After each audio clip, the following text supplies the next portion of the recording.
Still enjoying my time with that. But this week, I'm going to talk about the game we gave away from Blue Sunset Games for our game giveaway on Twitter, Assault on Metaltron. They were kind enough to send us 2 copies.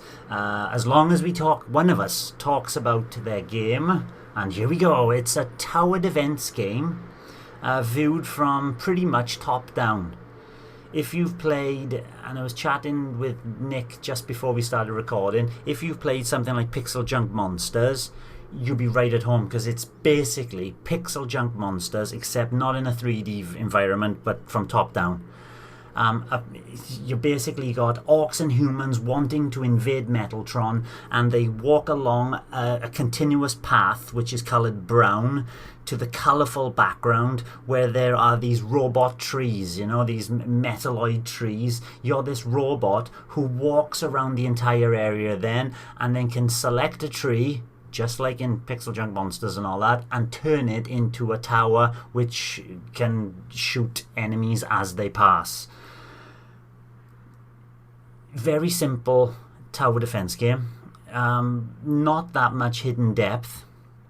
And unfortunately, when you're looking at the path, you can pick out the path, that's fine. It's brown. It's drab compared to this colourful background. But the background is just this miasma of like Christmas trees. The trees, these metal trees, are just all hints of all colours. And it's very difficult to pick out what's a tree and what's the floor, and it depends on the level you're on. Some levels have a better colour scheme than others, but visually it's a bit of an eyesore. It's a bit of a mess. It can be difficult at the heat of the moment to distinguish where you want to go on which tree, because there's a lot of trees on each level. Which tree you want to turn into a tower. So each level has a timer. The waves come. So they say there's 12 waves in this level, and as the waves come through, they have a timer telling you when the next wave's going to come through. So you walk up to a tree, you press B to bring up the tower building menu, and then you choose which tower you can afford, because as you're defeating enemies, you're earning a currency called energy, and that energy then can be transferred into extra towers or paid to upgrade towers. There's also another way to upgrade towers, is by dancing. So exactly the same as Pixel Junk Monsters, where you stand by a tower, your robot will start dancing, and you can upgrade one of 3 different buffs. One is a power, so you attack harder. Another one is range, so the range of the tower expands outwards. And the last one is cooldown, which means you can get more shots in the same amount of time. And he does 3 different dances. This little, I would say cute, but he's not cute. He's like a he's like a golem from Minecraft. Oversized arms and upper chest, but he starts dancing YMCA to do the power one. He does 2 other dances which I don't quite know for the other buffs, but it's like, oh, that's clearly YMCA. But anyway, robot from another planet starts doing row your boat. Control wise, it's really smooth. You can throw now those waves I was talking about, you can press Y at any time to start a new wave. So you could just spam Y and get all the waves coming out one after each other, and you can have the whole map filled with enemies and there's no slowdown. It's quite an impressive feat for such a I was going to say cheap, but cheap not as in nasty, but cheap as in financially worth it. It's very cheap on the eShop. For such a cheap game, it's running constantly smoothly. There's no hint of slowdown whatsoever, no matter what you throw at the game.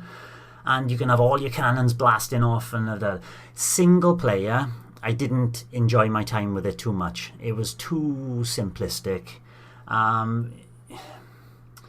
And there's not enough for me as a gamer within this game to keep me going. I can see tower defense enthusiasts would get something out of it, but most of my tactics were, right, I'll put this tower on a U-bend, on the inside of a U-bend, so it's got most coverage, so I don't have to upgrade much of its range, and put them in strategic places, and I'm winning every round, and I'm just doing light towers, just to whittle them down as they come through.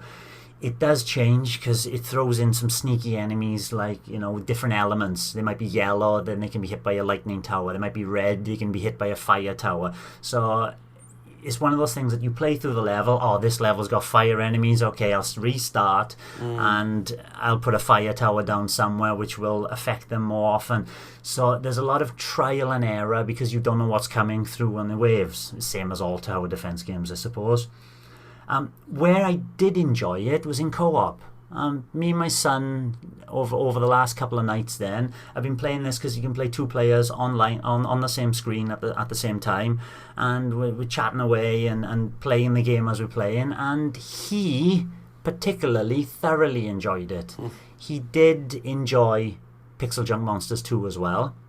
So this seems to be a type of strategy game, not too deep, not too difficult, not too demanding, but you learn by process of elimination. Or that didn't work, let's try another tactic, and he liked it a lot more than me.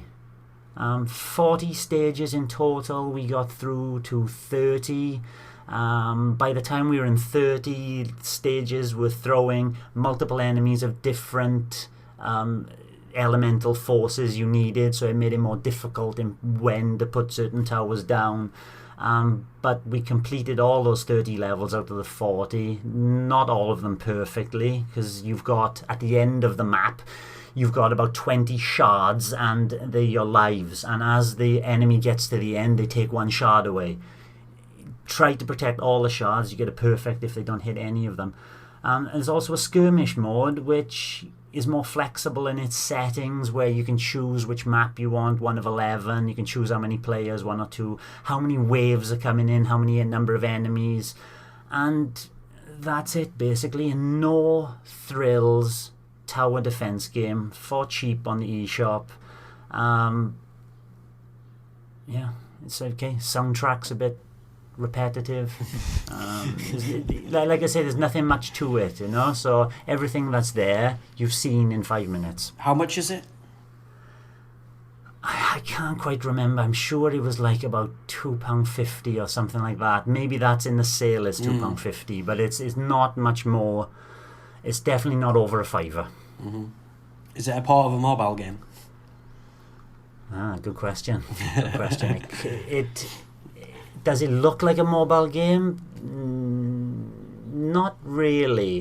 It feels as if it's made for a controller, but I could be wrong there. But the way it fits well. The controls are fluid. As you move in your golem around this robot around the screen, he is skating on ice. He's not overstopping, but it's well made for its price. Okay. Thanks for watching, and don't forget to hit the subscribe button and give us a like if you've enjoyed our content. You can also check out our other great content on Twitter, Facebook, Instagram, and the Any Café podcast from all good podcast providers. Just follow the links in the description below.